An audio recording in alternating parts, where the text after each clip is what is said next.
vous l'avez constaté dans les premières vidéos, nous avons parlé largement sur les équations du premier degré dans R.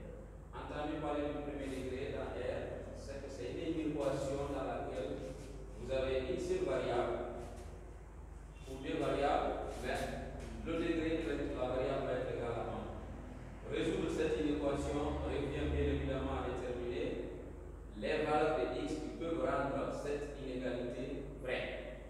Alors donc, pour ce faire x, 2x, d'abord plus 3 inférieur ou égal à 3x plus 1.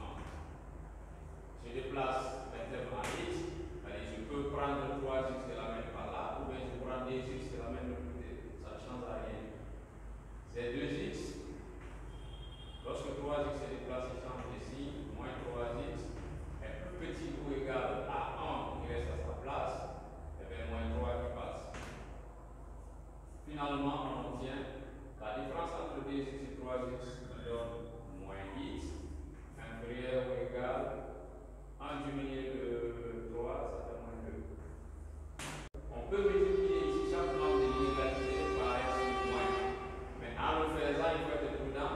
Dès que vous multipliez une inégalité par x moins, l'inégalité automatiquement change de sens. Donc x supérieur à 2. Lorsque x est plus grand que 2, ce n'est plus comme l'équation où il faut dire l'ensemble des solutions, c'est une méthode 2. Avec les inéquations, c'est un ensemble de nombres réels qu'on va vérifier. Alors donc l'ensemble des solutions dans R, en ce moment-là, c'est un intervalle, puisque entre x et 2, qui est la constante, l'inégalité qui est là est large, donc l'intervalle est forcément fermé à partir des 2 et ouvert pour cette ligne. Voici l'ensemble des solutions de cette inéquation. Pour soit, on va dire soit un A appartenant à R. Lorsque vous avez x inférieur à A, alors cela veut dire que la solution pour cette inéquation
quand vous regardez, on a dit x est inférieur à 11K.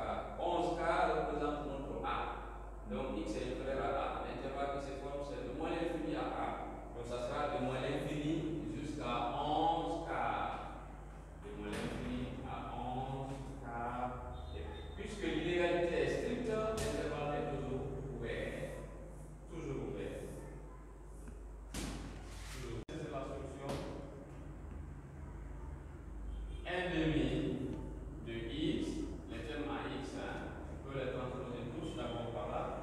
J'obtiens moins 5 sixième de x, moins 1 tiers, 6 degrés plus 2, est supérieur à 0. Il y a beaucoup de méthodes de résolution. Ici, je peux les réduire au même dénominateur en prenant pour dénominateur commun les termes en x. 6. En sommant 3 par 6 ici, je multiplie 2 par 3 et x par 3. Je vais avoir 3x moins 5x, le tout sur 6, moins. Là aussi, je peux les réduire au même dénominateur. Les moins 1 plus 6, le tout sur 3, inférieur à 0. 3x moins 5x, c'est moins 2x divisé par 6 plus 5 sur 3 inférieur à 0. Alors, lorsque je veux,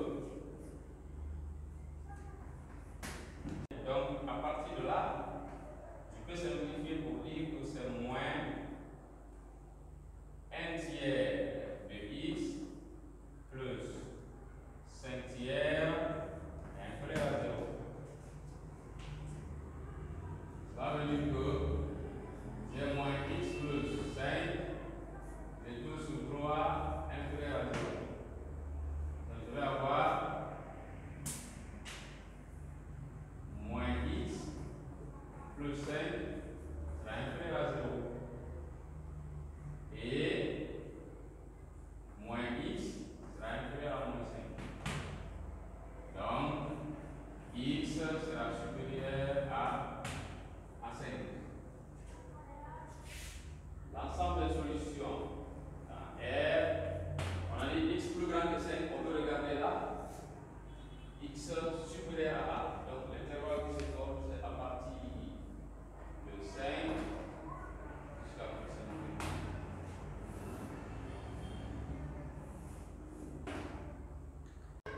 Un problème un peu plus complexe que le précédent.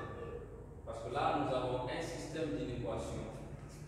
Les premiers exemples étaient les inéquations à elles seules. Cette fois-ci, vous avez un système d'inéquations. Ça veut dire quoi? Cet exercice, on veut déterminer l'ensemble des solutions qui vérifient non seulement la première inéquation, mais également la deuxième. Alors donc, on peut résoudre chacune de ces inéquations et faire l'intersection des ensembles de solutions que nous avons obtenues. Donc, si je veux, je résous ça séparément en disant quoi? Je mets une équation I'. C'est quoi? C'est 2x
Pour un même système d'inéquation, qu'est-ce qu'il faut faire? Il faut chercher maintenant à obtenir l'ensemble de solutions qui vérifient non seulement la première inéquation, mais la deuxième inéquation.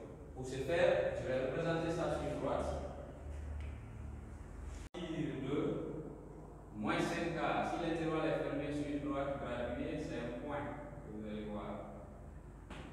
Alors, lorsque l'intervalle est ouvert, c'est un petit cercle qui va se former ici. Bien. On veut déterminer l'intersection, la solution commune pour les intervalles. Premier intervalle, c'est de moins 5 demi jusqu'à plus infini. Je vais assurer ça. Vous allez voir, c'est à partir de là jusqu'à plus infini. Ça vient passer sur 3 demi.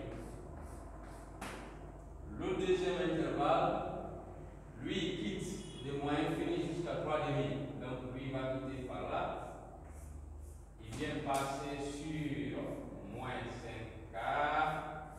Il vient, mais il ne touche pas à 3 demi. Alors, vous allez regarder, vous conviendrez avec moi que sur la droite graduée, il y a une partie qui est doublement assurée. Donc, cette partie qui est doublement assurée là représentera notre ensemble de solutions. Alors, on peut dire que l'ensemble